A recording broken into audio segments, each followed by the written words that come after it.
오늘 하나님께서 우리에게 주신 말씀 함께 봅니다. 마가복음 15장 33절에서 41절의 말씀입니다.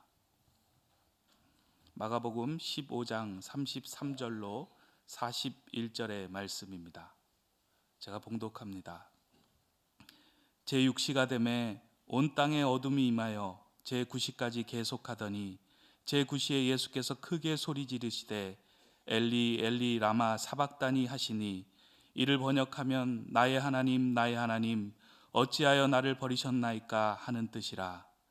곁에 섰던 자 중 어떤 이들이 듣고 이르되 보라 엘리야를 부른다 하고 한 사람이 달려가서 해면에 신 포도주를 적시어 갈대에 깨어 마시게 하고 이르되 가만두라 엘리야가 와서 그를 내려주나 보자 하더라.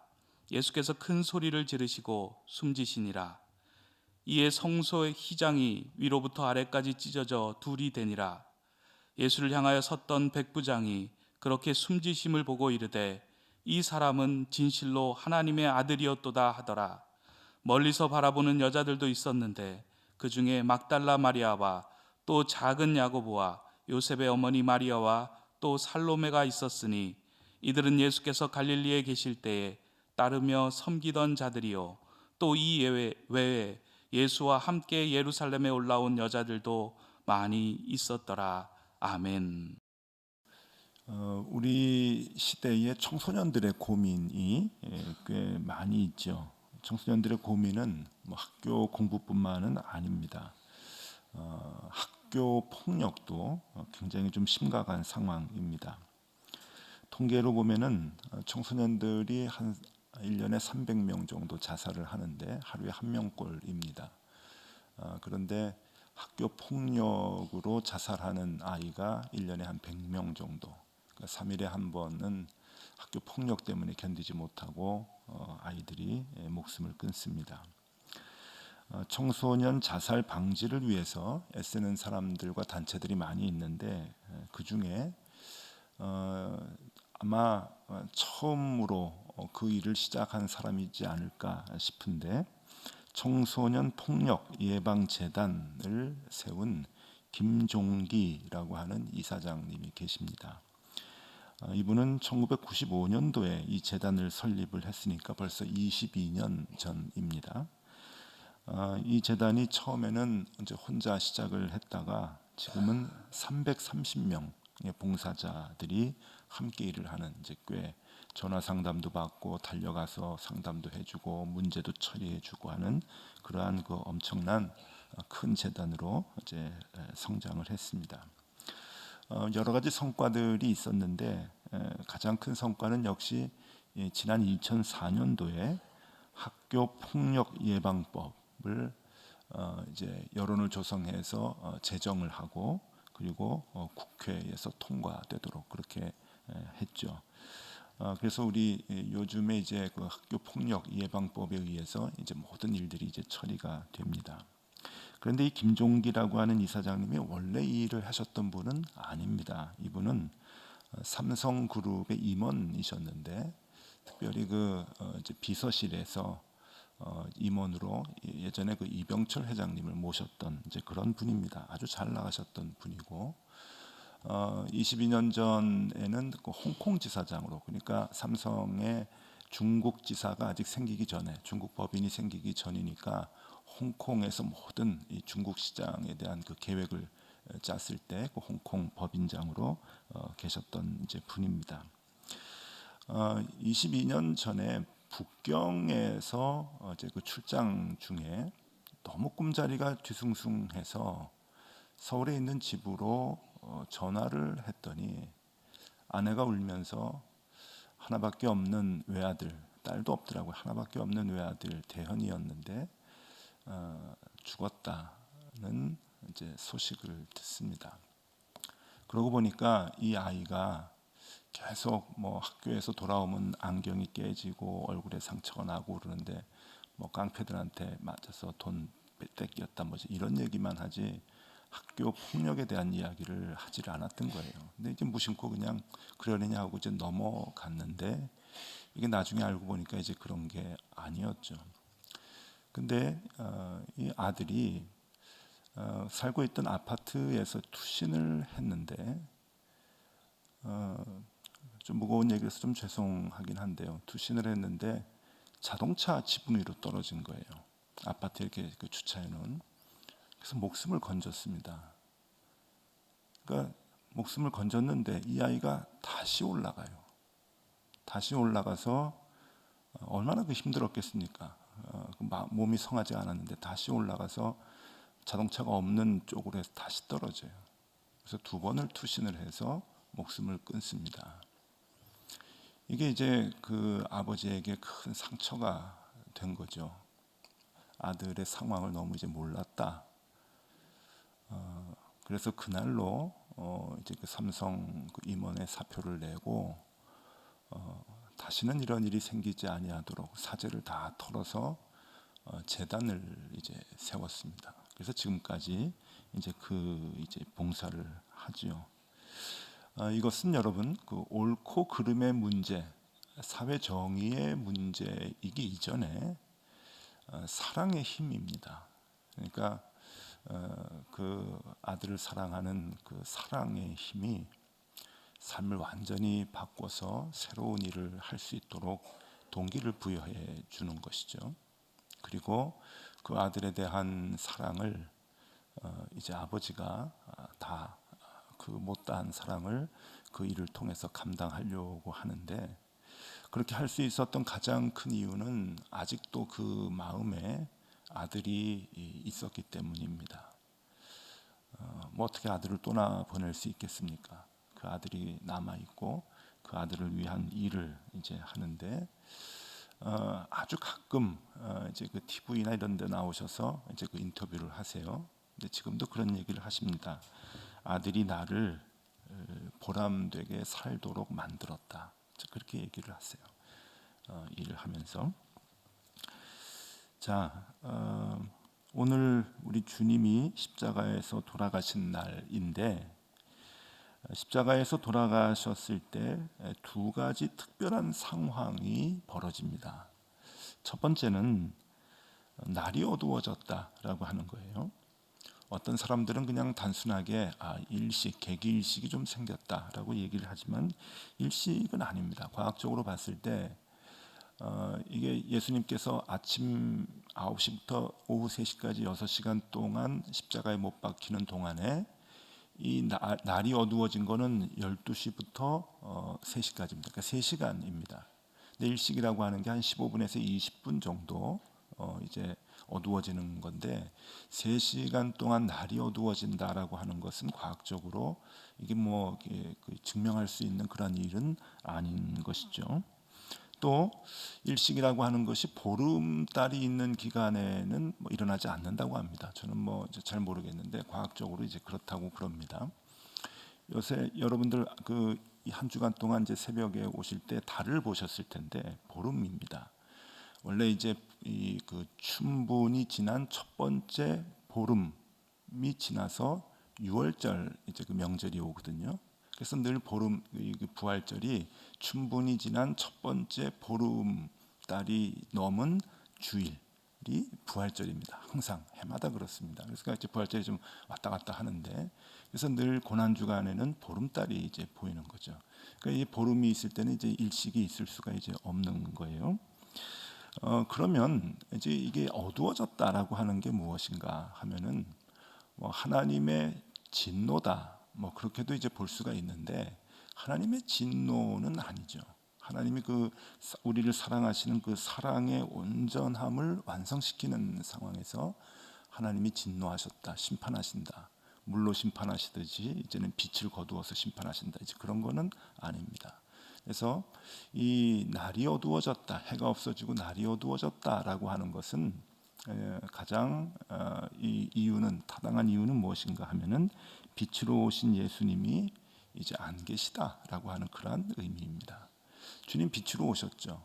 그래서 요한복음 1장 9절에 보면은 참빛 곧 세상에 와서 각 사람에게 비추는 빛이 있었다. 성경은 예수님을 빛으로 보는 거죠. 참빛이다.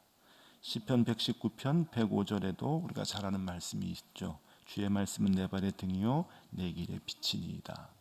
주님은 빛으로 오셨기 때문입니다. 우리 찬송 자주 부르는데 내 갈 길 멀고 밤은 깊은데 빛 되신 주 저 본향 집을 향해 가는 길 비추소서. 우리 자주 부르죠. 이상홍 목사님 버전으로 한번 불러봤습니다. 용기를 내서. 대산을 넘어 험곡에 가도 빛 가운데로 걸어가면 주님은 빛이십니다. 빛으로 오셨는데 주님이 십자가에서 돌아가셨다라고 하는 것은 그 빛이 이제 우리와 함께 있다가 이제 안 계신다라고 하는 그러한 의미이죠.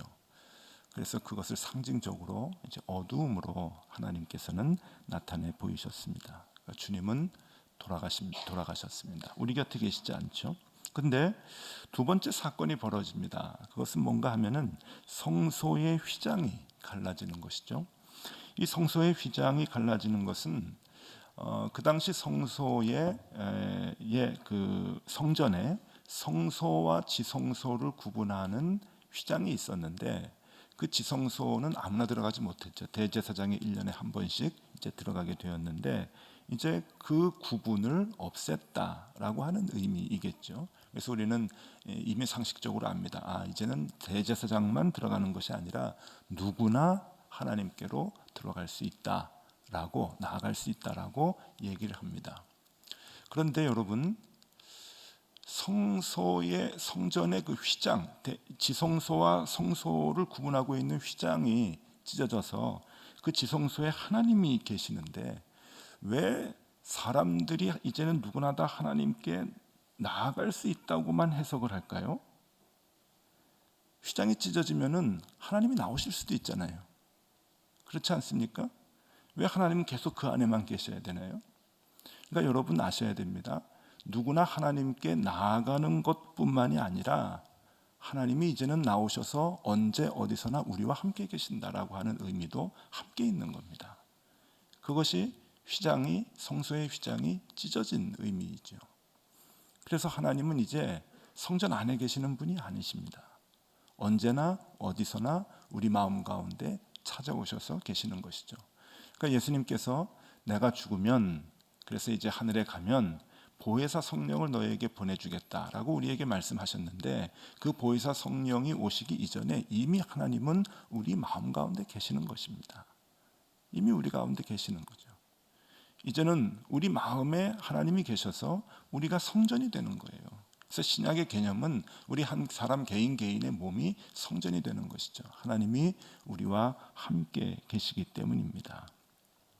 그래서 우리는 어두워져서 예수 그리스도께서는 이 땅에서 돌아가셨지만은 그 돌아가신 주님, 죽으신 주님은 이미 성전의 휘장이 찢어지는 그 순간부터 우리 마음 가운데 하나님께서는 계시는 거예요.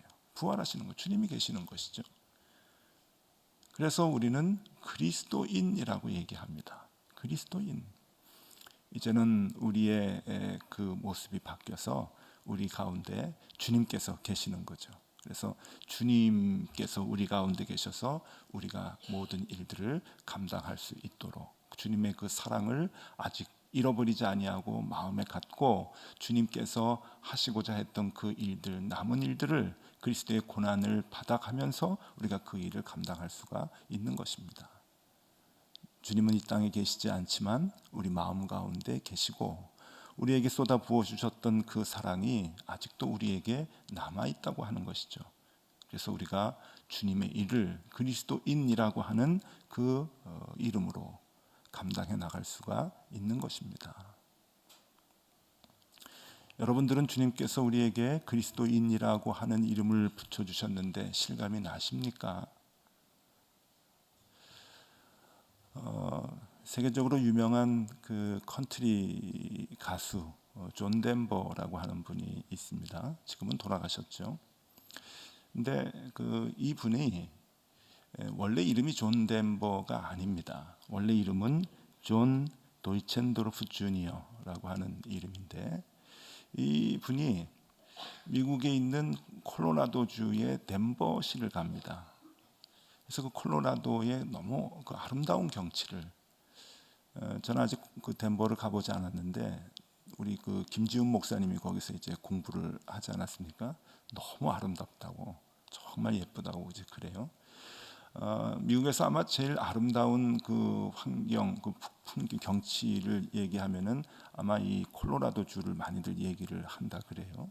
그래서 이 그 존 덴버가 가서 이렇게 보고서는 너무 아름답고 좋아서 여기에서 살고 싶다 하는 마음을 갖고 이름을 바꿉니다. 그 이름을 바꾸는 게 아니라 성을 바꾸는 거죠. 그래서 이름이 존 도이첸도르프 주니어에서 존 덴버로 이제 이름을 개명을 해요. 그래서 그때부터 이제 존 덴버가 됩니다.